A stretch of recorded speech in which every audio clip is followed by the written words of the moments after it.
بسم اللہ الرحمن الرحیم۔ صرف 5 منٹ کا مدرسہ قرآن و حدیث کی روشنی میں 131واں دن 11 جمادی الاولی۔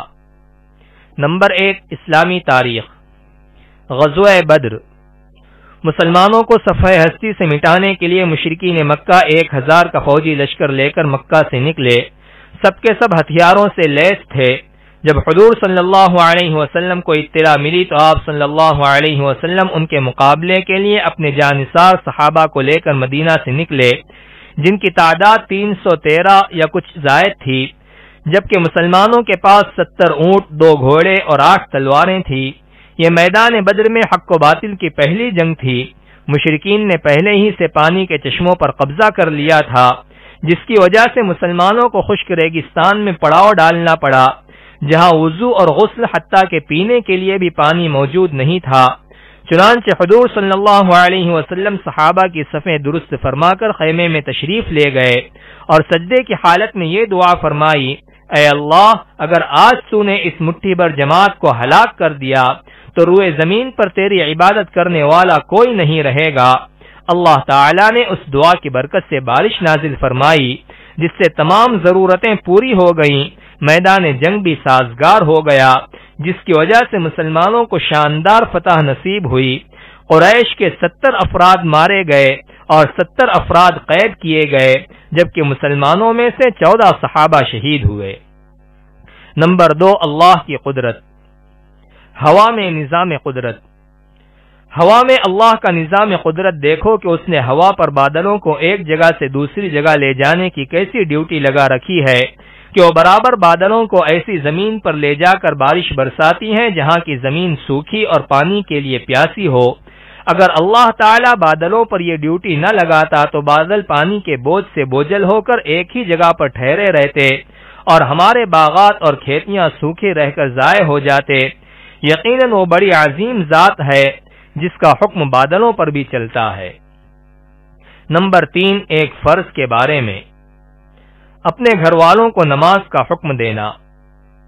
قرآن میں اللہ تعالی فرماتا ہے، آپ اپنے گھر والوں کو نماز کا حکم کرتے رہیے اور خود بھی نماز کے پابند رہیے۔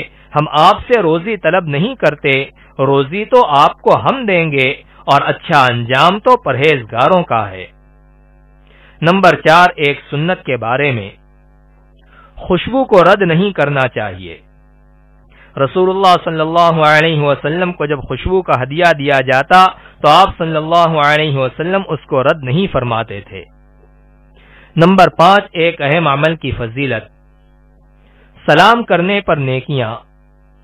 رسول اللہ صلی اللہ علیہ وسلم نے فرمایا، جس نے السلام علیکم کہا اس کے لیے 10 نیکیاں لکھی جاتی ہیں، اور جس نے السلام علیکم ورحمۃ اللہ کہا اس کے لیے 20 نیکیاں لکھی جاتی ہیں، اور جس نے السلام علیکم ورحمۃ اللہ وبرکاتہ کہا اس کے لیے 30 نیکیاں لکھی جاتی ہیں۔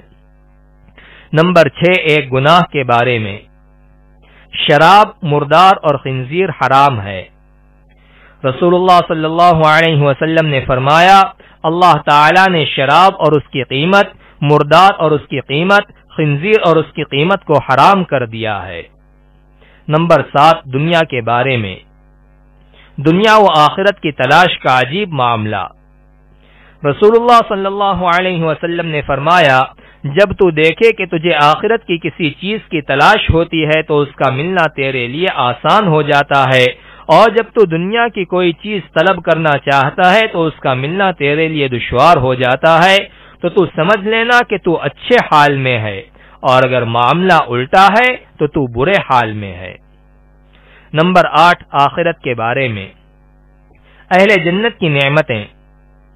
قرآن میں اللہ تعالی فرماتا ہے، جو داہنے ہاتھ میں اعمال نامے دیے جانے والے ہیں وہ داہنے ہاتھ والے کتنے اچھے ہوں گے، وہ ان باغوں میں ہوں گے جن میں بغیر کانٹوں کی بیریاں ہوں گی، تہ بتہ کیلے لگے ہوئے ہوں گے، لمبا لمبا سایہ ہوگا، بہتا ہوا پانی ہوگا، اور کثرت سے میوے ہوں گے جو نہ کبھی ختم ہوں گے اور نہ ان پر پابندی لگائی جائے گی، اور وہاں اونچے اونچے فرش ہوں گے۔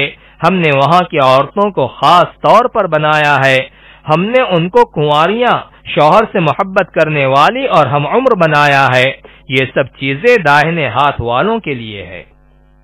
نمبر 9، طب نبوی سے علاج۔ آب زمزم کے فوائد۔ حضرت جابر بن عبداللہ رضی اللہ عنہ کہتے ہیں کہ میں نے رسول اللہ صلی اللہ علیہ وسلم کو فرماتے ہوئے سنا، زمزم کا پانی جس نیت سے پیا جائے اس سے وہی فائدہ حاصل ہوتا ہے۔ نمبر 10، قرآن کی نصیحت۔ قرآن میں اللہ تعالی فرماتا ہے، اے ایمان والو، تم شیطان کے نقش قدم پر نہ چلو، اور جو شیطان کے نقش قدم پر چلے گا تو شیطان بے حیائی اور بری باتوں کا حکم کرتا ہی ہے۔